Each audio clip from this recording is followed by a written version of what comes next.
This is it. The idea is to share specific items of restaurants in Walt Disney World. Okay, so let's start with Collin. Collin, let me bring your option.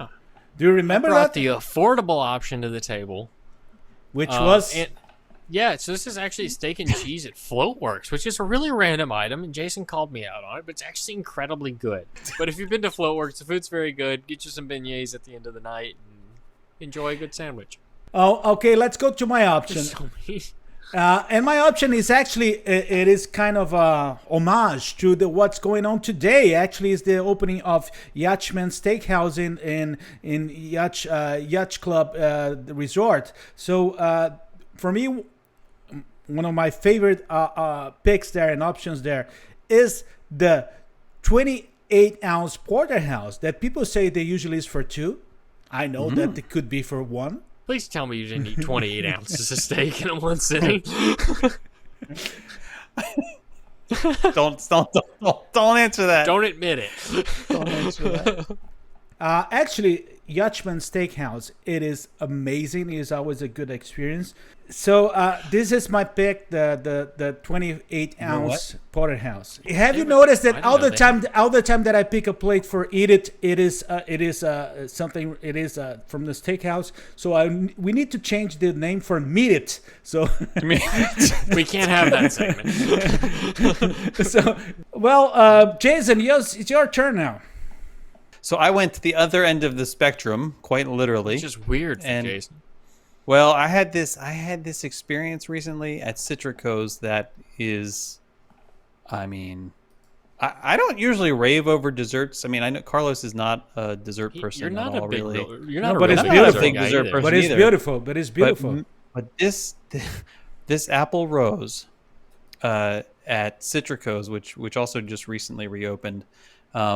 It's a warm pastry, imagine like a little soft apple pie kind of feel to it.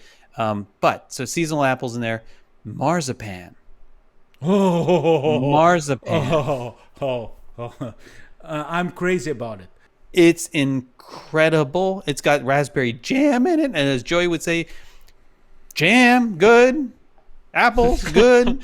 Marzipan, good. Right? Like, and then there's a little. It's not pictured here, but there's a little dollop of frozen coconut milk, almost with the consistency of gelato, that they just kind of like dollop on top of it. It's so. I just want to know how to cut an apple like this. Put it solidly puts Citrico's back at the top of my list. Like Citrico's is always amazing. We need to do an after hours dinner there for sure because it's. I never had a bad experience, and I'm so happy that what you explained to me that actually they did not change the name, and what they did in terms of the whole ambience with Mary Poppins Returns was something so subtle and beautiful that I'm pretty. And okay they maintain the citrus orientation of them. Like the original purpose of the restaurant, the original focus of the restaurant was that sort of Florida citrus idea. That's why it's Citrico's.